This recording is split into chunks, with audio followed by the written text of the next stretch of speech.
Bonjour Murat Merzouki, sois le bienvenu dans le cadre de STEPS. Bonjour. On m'a raconté, d'ailleurs je l'ai lu, que tu es le roi du hip-hop et que tu as fait le hip-hop, tu l'as amené sur scène en fait. Donc dans le cadre de STEPS, tu vas nous présenter une production qui s'appelle Yojiti. C'est un mélange, un échange entre la danse contemporaine et le hip-hop. Quelle est la différence des deux styles de danse pour toi ?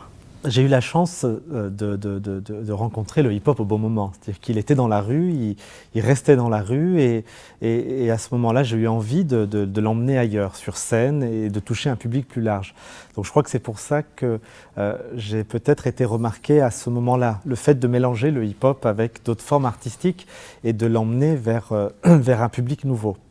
Ce que j'ai fait pendant plusieurs années, jusqu'à Yojiti, ce projet avec les Taïwanais, où dans ce désir de vouloir aller ailleurs, ce désir de mélanger, j'ai créé un spectacle qui mélange le hip-hop avec la danse contemporaine et la danse classique, qui mélange le hip-hop français, qui mélange l'histoire des danseurs français avec la danse taïwanaise. Donc ce que j'ai fait dans ce spectacle-là, c'est d'essayer de trouver des points communs, d'essayer de trouver un dialogue entre ces corps, entre cette énergie, pour en faire un spectacle. J'avais pas envie de faire une espèce de collage, j'avais pas envie que le contemporain soit d'un côté, le hip-hop de l'autre, et que le spectateur, une fois il voit du contemporain, une fois il voit du hip-hop. Non, le pari, c'était de pouvoir faire en sorte que les danseurs, les 10, puissent voyager entre d'une gestuelle qui peut être parfois contemporain, parfois hip-hop, avec des énergies différentes. Le titre, c'est programme, non ? Parce que Yojiti, ça veut dire organique, c'est ça, non ? Ouais, donc c'est vraiment que ça soit une fusion, un mélange entre les styles, si je te comprends bien. Exactement. Et il y a une question. Donc, est-ce que tu parles du mandarin, toi ? J'aimerais bien. Malheureusement, non. Non. Donc, comment tu as communiqué avec les danseurs taïwanais ? L'avantage avec la danse, c'est que je pratique un langage universel. C'est d'ailleurs pour ça que j'arrive aujourd'hui à faire des projets avec des danseurs du monde entier, parce que justement, il n'y a pas cette barrière-là. Donc il y a une espèce d'évidence qui se met en place avec les artistes. Et voilà, le corps parle de lui-même et on n'a pas besoin d'un analphabet pour se comprendre. Donc ça, c'est un avantage pour le danseur, pour le chorégraphe, pour justement arriver comme ça à faire des projets à l'international. Là, pour le projet Yojiti, effectivement, tu as raison de dire que ça veut dire organique et on retrouve exactement ça dans le spectacle. Quand je me suis appuyé sur l'univers de ce styliste Johan Koo, qui lui travaille à partir de laine, quand je le regardais travailler, il partait de la laine en état, en état de base, j'ai pas le terme, c'est-à-dire qu'il a la laine qui ressemble à rien au départ, et puis ensuite il va la façonner, il va faire des tresses, et tout ce travail-là nous amène petit à petit un pull, un pantalon, un bonnet, etc. Et finalement, je peux reproduire exactement sa démarche, son approche à la laine dans la danse. C'est-à-dire qu'on part de quelque chose de totalement brut, qui veut rien dire, et petit à petit, on mélange, on structure pour en faire un spectacle. J'aimais bien aussi ce lien-là. Et puis, est-ce que Johan Koo, tu viens de le nommer, c'est un jeune styliste de mode. J'ai bien compris qu'il est en train de devenir assez hip et branché, donc sa mode, ça se présente sur des Fashion Weeks. Comment ça se fait Est-ce qu'il a l'habitude de travailler avec la danse, Johan Koo ? Alors, Johan Koo n'avait jamais travaillé avec la danse avant de s'embarquer dans ce projet. Quand j'ai travaillé avec lui, c'est vrai que c'était étrange au départ, parce que je sentais bien qu'il n'avait pas les codes ou les réflexes qu'ont les costumiers, qui ont l'habitude de travailler pour de la danse. Donc ça a été assez compliqué au départ, parce qu'il fallait trouver la bonne manière pour justement que l'un et l'autre puissent se retrouver dans le projet. Et c'était intéressant parce qu'il a dû à un moment repenser sa façon de faire les costumes, comme moi j'ai dû aussi repenser ma danse pour que les danseurs puissent habiter le plus justement ces costumes. Mais c'est intéressant comme quoi le dialogue est possible malgré qu'on soit dans des univers totalement différents. Et puis c'est vraiment, c'est un univers parce qu'il y a vraiment des pièces de laine qui sont des monuments sur scène.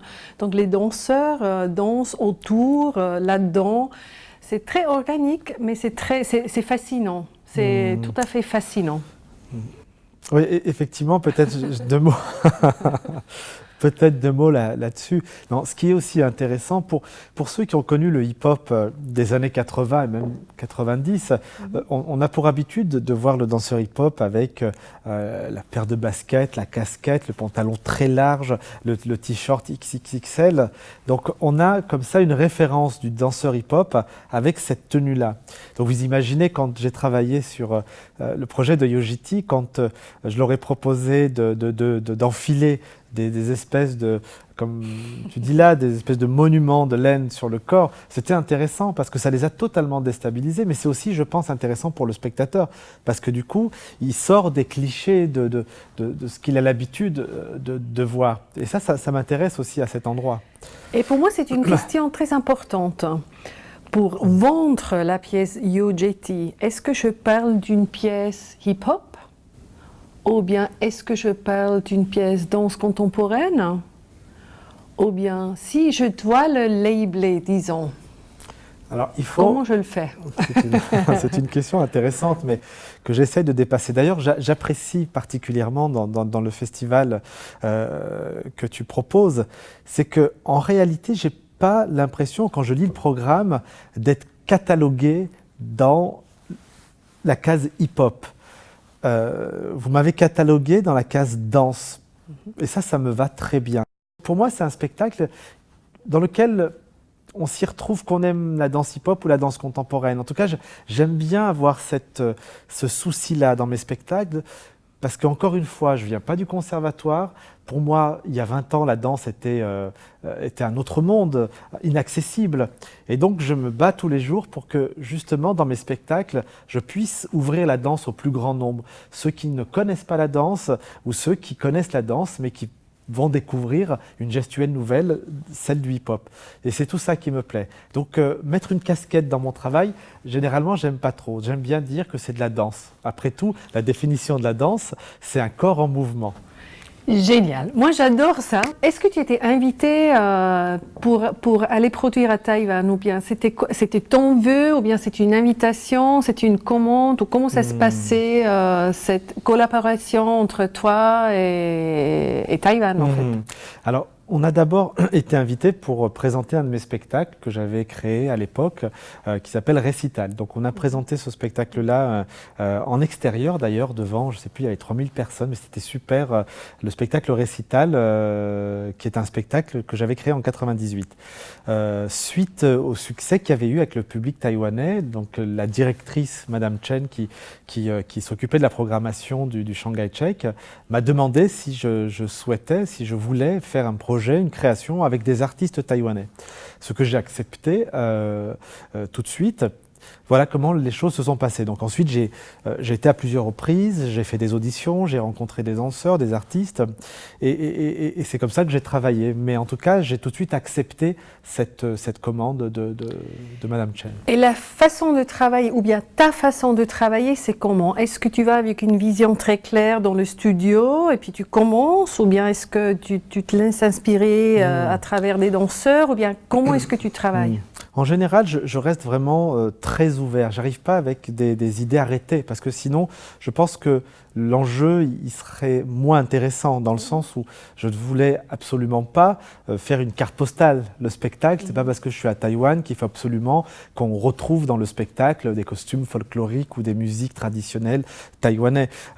Exactement comme le projet que j'ai fait avec les danseurs brésiliens. C'est pas parce que je travaille avec des danseurs brésiliens qu'il faut absolument que je raconte le carnaval, le football ou la samba. Au contraire, ce qui m'intéresse, c'est d'amener une partie de ce que je suis, mais en même temps d'essayer aussi de m'inspirer au maximum de ce qui m'apporte, ce qui me renvoie.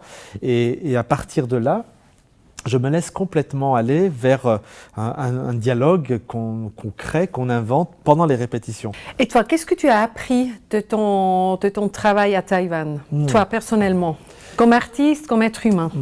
Alors d'abord comme artiste, ce que j'ai appris, c'est la capacité que le danseur peut avoir à enregistrer le mouvement, à avoir une espèce de patience. On a répété par moments des heures et des heures, et l'artiste taïwanais, il a cette espèce de zénitude. Là, pour le coup, c'est pas un mythe, c'est vraiment quelque chose que j'ai vécu avec eux. Et d'ailleurs, les danseurs français ont été aussi extrêmement déstabilisés parfois, séduits par cette manière de se concentrer, d'intégrer, de reproduire. C'est vraiment des machines vivantes, hein. 3 mouvements que je faisais comme ça. Le danseur français, parfois, il avait plus de mal que le danseur taïwanais à intégrer, à mémoriser. Et ça, c'est culturel, c'est lié à leur éducation. Et pour moi, c'était intéressant parce que ça m'a permis d'aller un peu plus loin aussi dans mon rapport à la chorégraphie, à la danse, au corps.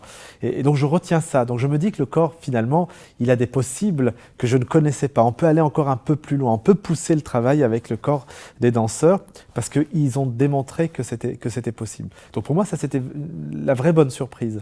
Après, sur la culture, bien sûr, on retient plein de choses sur tout, enfin sur la nourriture, sur la tenue, sur leur vision qu'ils ont du monde. C'est un petit pays, Taïwan, et ils ont besoin aujourd'hui de valoriser par rapport au reste du monde. Donc on sent ce désir, cette fierté de leur culture qu'ils ont envie de valoriser, de défendre. Et c'est touchant parce que finalement, qu'on soit à Taïwan, qu'on soit en France ou ailleurs, l'être humain, il a ce point commun qui est... Voilà, mais on le fait différemment. Des fois, on n'ose pas, des fois, on est gêné, des fois... Mais eux, ils le font d'une manière, comment dire, c'est toujours très comme ça, très lisse, mais au fond du fond, ils s'affirment. Donc c'est une belle leçon. C'est pas la peine de sortir les banderoles comme la réputation qu'on a en France, c'est pareil. À côté public, est-ce que c'est différent aussi donc la pièce Yo-Jiti, si tu le présentes en Taïwan, qu'est-ce qu'il se passe? Et qu'est-ce qui se passe si tu le présentes en Europe?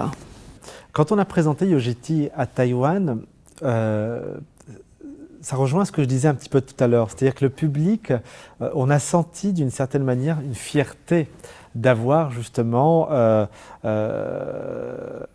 ces danseurs qui viennent de là-bas sur scène aux côtés de danseurs français au même niveau. C'est drôle parce que je pensais pas qu'ils étaient en attente à ce point-là. De valoriser leurs artistes.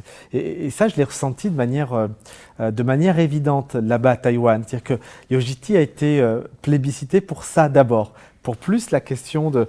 Voilà, on a des beaux danseurs, on a des bons danseurs qu'on met en avant, et avant même qu'on parle du propos, et c'était intéressant.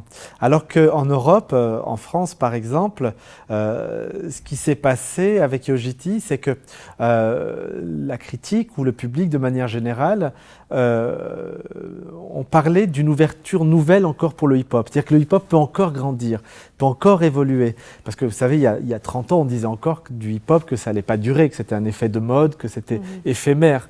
Et moi, j'adore dire, il s'est passé 30 ans et le hip-hop est encore là et continue, son histoire continue à grandir. Et Yo-Jiti a ouvert encore une porte nouvelle.